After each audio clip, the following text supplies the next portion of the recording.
जय हिंद। क्या आप ऐसे क्वेश्चंस का आंसर विदाउट पेन के बताना चाहते हैं? प्रत्येक क्वेश्चन का आंसर आप चाहे कितना ही बड़ा वर्गमूल हो दशमलव वाला, सभी क्वेश्चन का आंसर विदाउट पेन के बताएंगे। बस आप मेरी बातों को 5 मिनट ध्यान से सुनिएगा, आपके सारे डाउट क्लियर हो जाएंगे। ठीक है, चलिए चलते हैं क्वेश्चन पर। तो ये रहा आपका पहला क्वेश्चन। अब देखिए, जब भी आपसे इस तरह का क्वेश्चन आए ना, जैसे कह 13.59 का आपको वर्गमूल बताना है, तो जब भी आपको वर्गमूल बताना तो सबसे पहले आप ऑप्शन देखेंगे। और किस प्रकार से ऑप्शन देखेंगे आप यहां पर ध्यान दीजिए। यहां पर देखिए, आपको ये 13.59 का वर्गमूल निकालना है।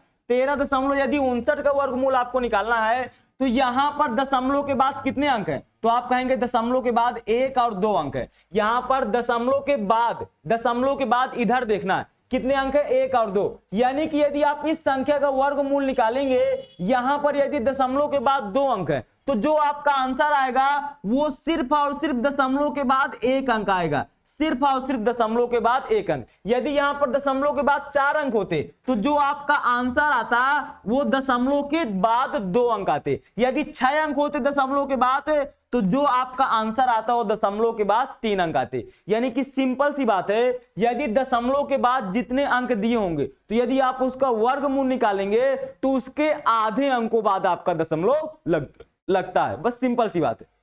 क्लियर? तो अब देखिए, यहां पर दशमलव के बाद 2 अंक है, तो आपका आंसर दशमलव के बाद सिर्फ 1 अंक होना चाहिए। क्या इसमें दशमलव के बाद 2 अंक है? नहीं हो सकता। इसमें दशमलव के बाद 3 अंक है? नहीं हो सकता। इसमें दशमलव के बाद कोई अंक ही नहीं है, ये भी नहीं हो सकता। यहां पर देखिए, दशमलव के बाद सिर्फ 1 अंक है, यानी कि आपका सीधा सीधा ए पार्ट आंसर आना था, कोई कैलकुलेशन नहीं करना था, सीधा डायरेक्ट आंसर। बाकी आपसे किसी से कोई मतलब नहीं है। अगले क्वेश्चन पे चलते हैं। इस क्वेश्चन को पढ़िए, देखिए इसका भी आंसर आप विदाउट पेन के बताएंगे। यहां पर आप इतना देखिए, दशमलव के बाद कितने अंक है, तो देखिए 3 2 5 3 8, दशमलव के बाद 8 अंक है। तो जो भी आपका आंसर आएगा ना, तो 8 का आधा कितना होगा, 4। यानी कि आपके दशमलव के बाद 4 अंक आएंगे। बाकी यहां कितने आ रहे हैं उससे कोई लेना देना नहीं।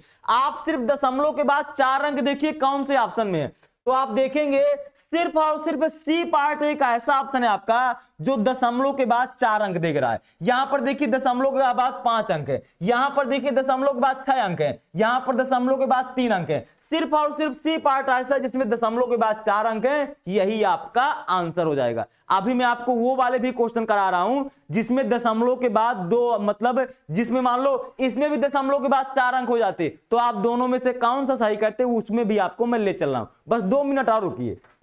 आइए अब देखिए इस क्वेश्चन का आंसर पढ़िए। यहां पर देखिए दशमलव के बाद कितने अंक है, 4। यानी कि आपका आंसर वही वाला होगा जिसमें दशमलव के बाद 2 अंक होंगे। यहां पर दशमलव के बाद 3 अंक नहीं हो सकता। यहां पर दशमलव के बाद कितने अंक हैं, यहां पर दशमलव के बाद 2 अंक हैं, ये आपका आंसर नहीं हो सकता। अब यहां पर देखिए दशमलव के बाद 2 अंक यहां पर भी हैं, दशमलव के बाद 2 अंक यहां पर भी हैं, तो आपका आंसर ये भी हो सकता है, ये भी हो सकता है, लेकिन ये आपका आंसर नहीं होगा। क्यों?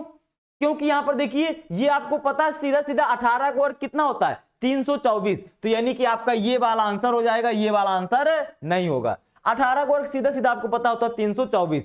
ठीक, अब देखिए अगले क्वेश्चन में और ले चलते हैं आपको। यहां पर देखिए दशमलव के बाद कितने अंक है, यहां पर दशमलव के बाद देखेंगे 4 अंक है, दशमलव के बाद 4 अंक, यानी कि जो भी आपका आंसर आएगा दशमलव के बाद 2 अंक आएंगे। ये इसमें 4 अंक दिए नहीं, ये नहीं, दशमलव के बाद सिर्फ 2 अंक दिए हैं, यानी कि आपका ए पार्ट आंसर। कोई पेन का यूज नहीं करना।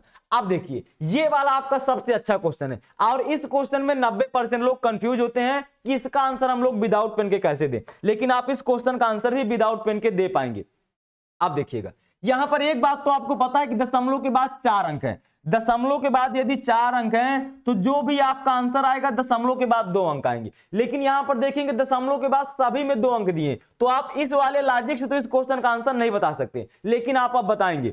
यदि आपने जो मैंने आपको कल पढ़ाया था जिसमें किसी भी संख्या का वर्गमूल कैसे निकालते हैं, यदि आपने वो वीडियो देखा होगा ना, तो आप इसका आंसर विदाउट पेन के बता देंगे। अब देखिए कैसे, अभी आप थोड़ी देर के लिए भूल जाइए, देखिए मैं आपको समझा रहा हूं, अदरवाइज इसका आंसर आपको विदाउट पेन के बताना है। ये लिखा है 14 और 24 36, यही तो आपका लिखा है ना। अब देखिए ये आपका लिखा है, यहां पर देखिए दशमलव लगा है, यहां आपको दशमलव से अभी कोई मतलब नहीं रखना, आपको दशमलव से कोई भी लेना देना नहीं रखना। अब यहां पर अंतिम के आप 2 डिजिट देखिए, ये 2 डिजिट जो अंतिम के, ये पिछली क्लास में मैंने पूरा कॉन्सेप्ट आपको समझा रखा है, वो वीडियो देख लीजिएगा। ठीक, ये देखिए 36 आपका कब आया होगा, किसका वर्ग करने पर 36 आता है? तो आप कहेंगे सर जी 6 का वर्ग करने पर 36 आता है, यानी कि इसका आंसर जो होगा ना वो या तो क्या कहते हैं 50 के मल्टीपल में या तो +6 होगा या तो -6 होगा।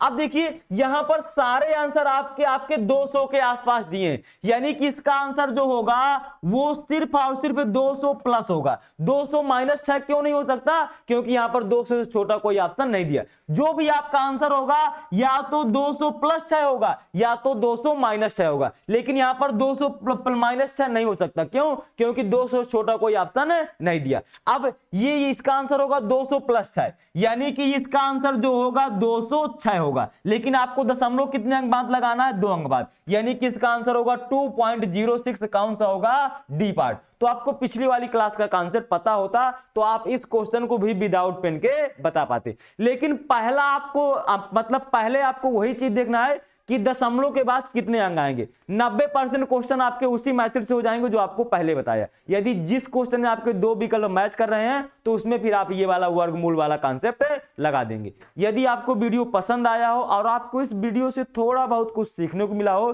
तो वीडियो को लाइक करिएगा। यदि चैनल पर पहली बार आए तो चैनल को सब्सक्राइब करिएगा। किसी प्रकार की कोई दिक्कत हो, कोई डाउट हो तो कमेंट करके बताइएगा। अगली क्लास में आपकी वो डाउट क्लियर कर दिया जाएगा। ठीक है, तो अपने ज्यादा से ज्यादा यार दोस्तों के साथ वीडियो को शेयर करें। मिलते हैं अपने नेक्स्ट वीडियो पर। Thank you.